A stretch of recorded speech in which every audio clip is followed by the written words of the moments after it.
حضرت عمر رضی اللہ تعالیٰ عنہ سے روایت ہے، انہوں نے فرمایا ہم نبی صلی اللہ علیہ وسلم کی خدمت میں بیٹھے تھے کہ ایک آدمی آیا جس کے کپڑے انتہائی سفید اور سر کے بال انتہائی سیاہ تھے۔ اس پر سفر کے اثرات یعنی گرد و غبار اور تھکن وغیرہ نظر نہیں آ رہے تھے، اور اسے ہم میں سے کوئی پہچانتا بھی نہیں تھا۔ وہ نبی صلی اللہ علیہ وسلم کے پاس آ کر بیٹھ گیا، اپنے گھٹنے آپ کے گھٹنوں سے ملا دیے اور اپنے ہاتھ اپنی رانوں پر رکھ لیے۔ پھر اس نے کہا، اے محمد، اسلام کیا ہے؟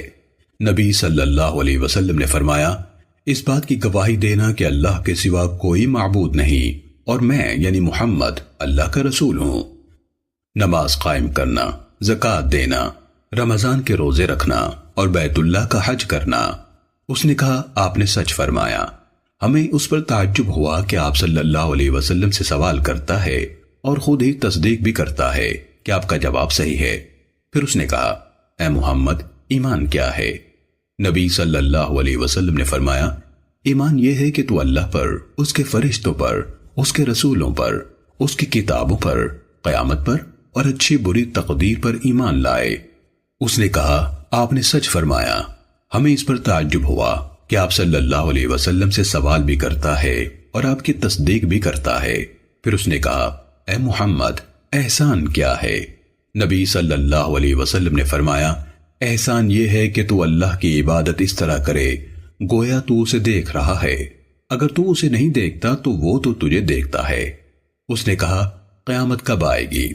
آپ نے فرمایا، جس سے اس کے متعلق پوچھا جا رہا ہے وہ پوچھنے والے سے زیادہ نہیں جانتا۔ اس نے کہا، اس کی علامت کیا ہے؟ آپ نے فرمایا، قرب قیامت کی علامتیں یہ ہیں، لونڈی اپنی مالکہ کو جنے گی۔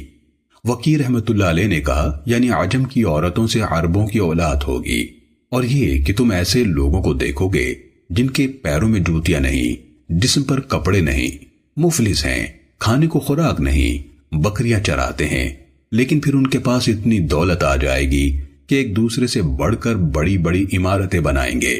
حضرت عمر رضی اللہ تعالیٰ عنہ نے فرمایا، 3 دن بعد نبی صلی اللہ علیہ وسلم مجھ سے ملے تو فرمایا، کیا تم کو معلوم ہے وہ آدمی کون تھا؟